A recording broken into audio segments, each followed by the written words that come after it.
한국을 대표하는 한글, 한복, 김치 등 한국 문화 모두 중국과 일본을 베껴서 만들었습니다. 한 학회에서 일본 교수의 말에 참석한 한국 학자들은 피가 거꾸로 솟는 분노를 참지 못하는데요. 그 순간 한 외국인 교수의 충격적인 말에 학회에 참석한 모든 교수들이 경악을 금치 못하는데요. 도대체 교수는 무슨 말을 했던 걸까요? 지금 이야기 들어보겠습니다.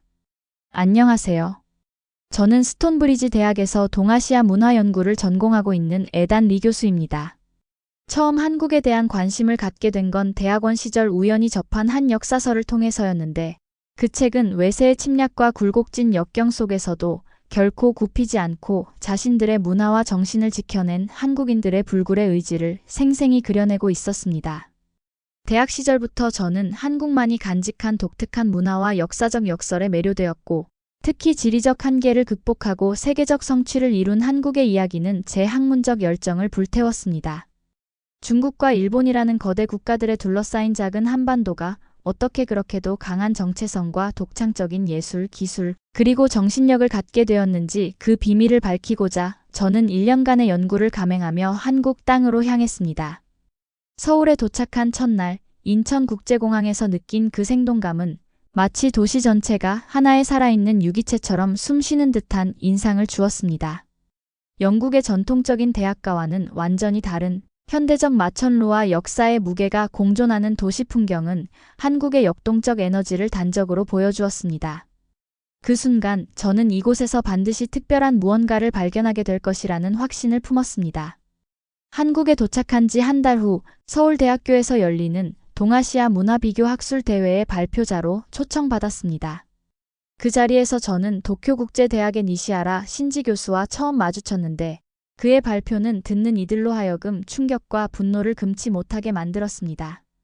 니시하라 교수는 마치 한국 문화가 오직 주변국의 영향을 모방한 산물이라는 듯 한글조차 중국 한자의 단순 변형에 불과하다고 주장하며 한복은 명나라 복식의 재현, 김치와 태권도조차 일본식 무술의 변형이라고 단호히 말했습니다.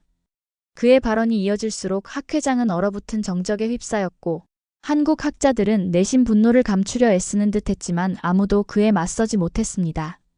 저는 그 자리에서 깊은 저항심을 느끼며 결코 굴복하지 않겠다는 다짐을 새겼습니다. 그러나 감정이 격해질 때에도 저는 침착함을 잃지 않고 발표가 끝날 때까지 마음을 다잡았습니다. 질의응답 시간 떨리는 목소리로 손을 들고 저는 단호히 말했습니다. 니시하라 교수님, 한국 문화가 외부 영향 하에 형성되었다는 점은 분명 사실입니다. 그러나 그것을 단순한 모방이라 규정하는 것은 너무나도 편협한 시각이라고 생각합니다. 문화란 언제나 상호작용하며 변형되고 한국은 그러한 영향을 독창적으로 재해석하여 세계에 통하는 예술과 기술을 창조해 왔습니다. 작은 나라가 어떻게 이토록 강한 문화 정체성을 유지할 수 있었는지 그것 자체가 학문적으로 더욱 주목할 만한 미스터리라고 할 수 있지 않겠습니까? 그의 반응은 예상대로 냉담했고 저에 대한 그의 논평은 제 연구를 단순히 무시하는 듯한 톤으로 이어졌습니다. 그 순간 제 안에서 더욱 확고한 결심이 불타올랐습니다.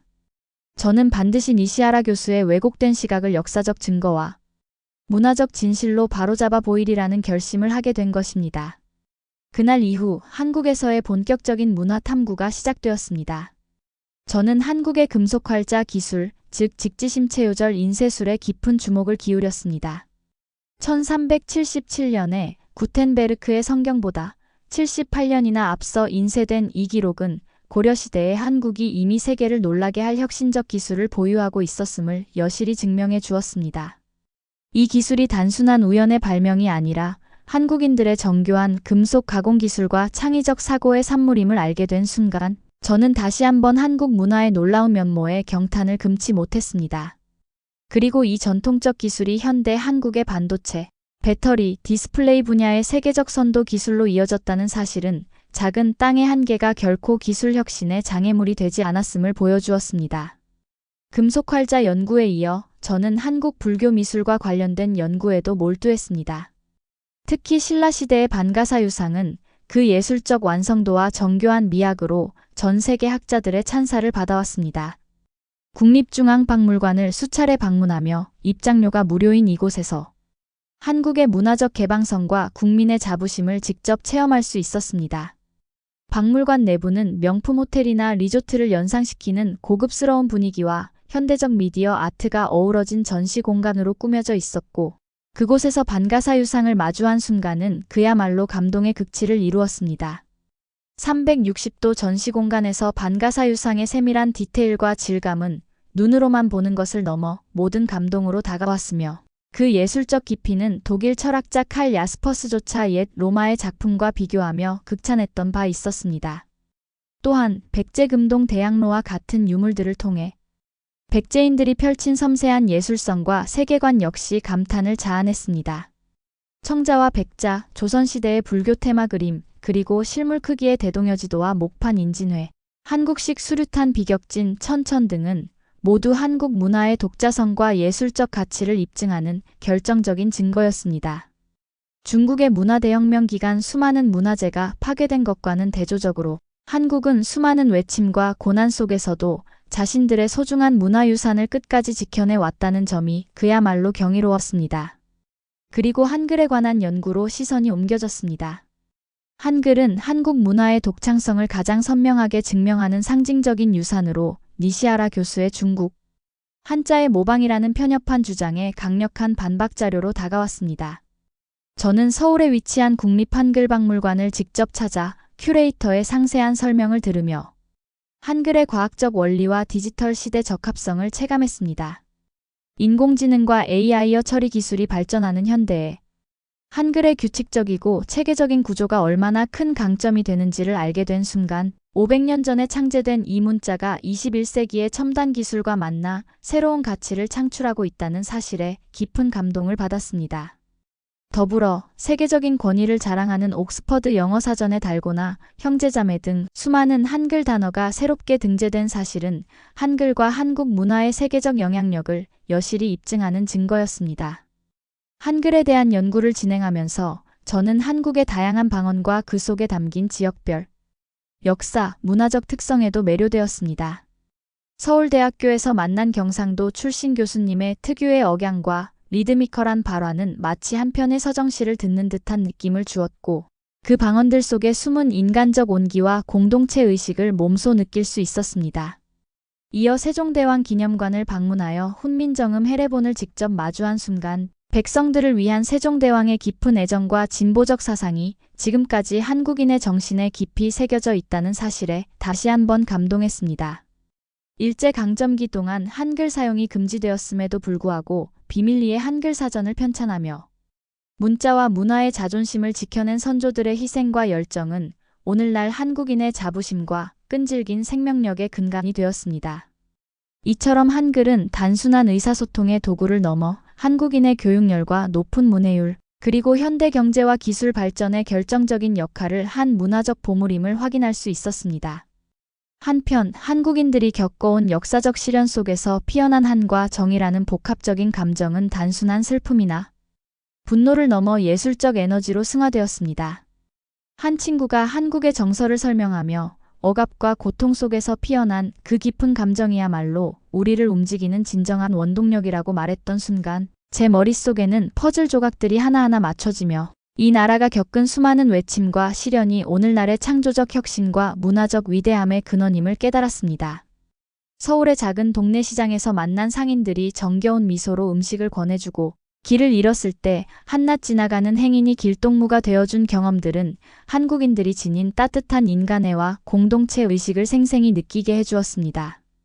또한 새벽의 한강변 시장에서 무거운 짐을 나르며도 한치의 양보 없이 버텨내는 이들의 깡다구 정신, 그리고 수많은 위기를 기회로 바꾼 악발리 근성은 일제강점기부터 전후 재건, 현대의 문화, 콘텐츠 혁신에 이르기까지 한국인의 독보적인 정신력을 입증하는 결정적인 요소임을 다시 한번 확인할 수 있었습니다. 저는 서대문형무소 역사관을 방문하며 일제강점기 독립운동가들이 좁은 감방과 잔인한 고문 속에서도 결코 희망을 잃지 않고 투쟁했던 모습을 눈으로 확인했습니다. 그들의 피와 눈물, 그리고 부서지지 않는 의지는 오늘날 한국이 세계 경제 강국으로 도약할 수 있었던 밑거름임을 확신케 했습니다. 전후 폐허 속에서 다시 일어나 세계 무대에 우뚝 선 한국의 압축 성장, 그리고 외국의 원조에서 벗어나 이제는 원조를 제공하는 나라로 성장한 역사는 한국인들의 불굴의 정신과 끊임없는 자기 희생, 그리고 미래를 향한 도전 정신의 결정체라고 할 수 있습니다. 한할머니가 전통시장에서 우리가 이렇게 버틸 수 있었던 건 숨쉬듯 묵묵히 견뎌왔기 때문이라며 소박하게 입을 모은 그 말 한마디에는 수백 년의 고난 속에서도 자랑스러운 문화를 지켜낸 한국인의 역사와 정체성이 고스란히 담겨 있었습니다. 또한 서울대학교에서 만난 한 교수님과 함께 참여한 요양원 봉사활동 중 눈빛 가득한 어르신들이 자녀들의 성공을 자랑스럽게 이야기하는 모습은 세대를 넘어 이어진 한국인의 교육열과 헌신, 그리고 끝없는 자기개발 의지를 극명하게 보여주었습니다.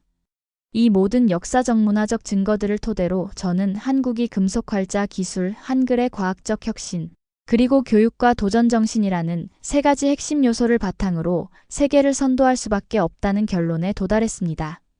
과거의 영광과 현재의 성취, 그리고 미래의 가능성이 하나로 어우러진 이 놀라운 나라. 한국은 그 누구도 부정할 수 없는 독창적 문화 강국이자 기술 강국임을 증명해 보였습니다.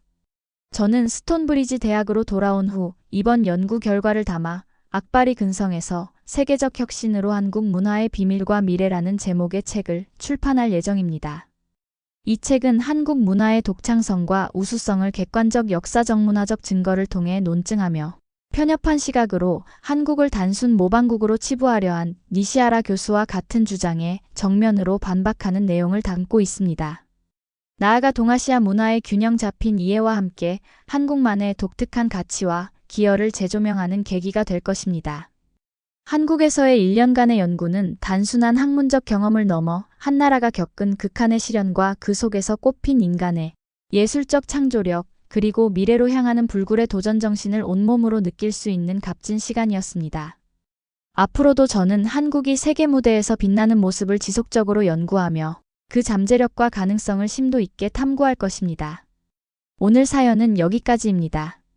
네, 오늘 사연 어떻게 들으셨나요? 이 감동적인 사연이 여러분의 마음에도 깊은 울림으로 남기를 바랍니다. 여러분도 한국이 세계를 놀라게 할 수밖에 없는 비밀과 그 뿌리에 대해 함께 생각해 보시길 권해드립니다. 더 많은 사람들이 한국 문화의 위대함을 함께 느낄 수 있기를 바랍니다. 긴 이야기 끝까지 시청해주신 모든 분들 진심으로 고맙습니다. 더 좋은 감동적인 사연으로 여러분을 찾아뵙겠습니다.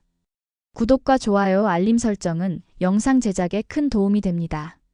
그럼 구독자 여러분들 감사합니다. 그리고 사랑합니다.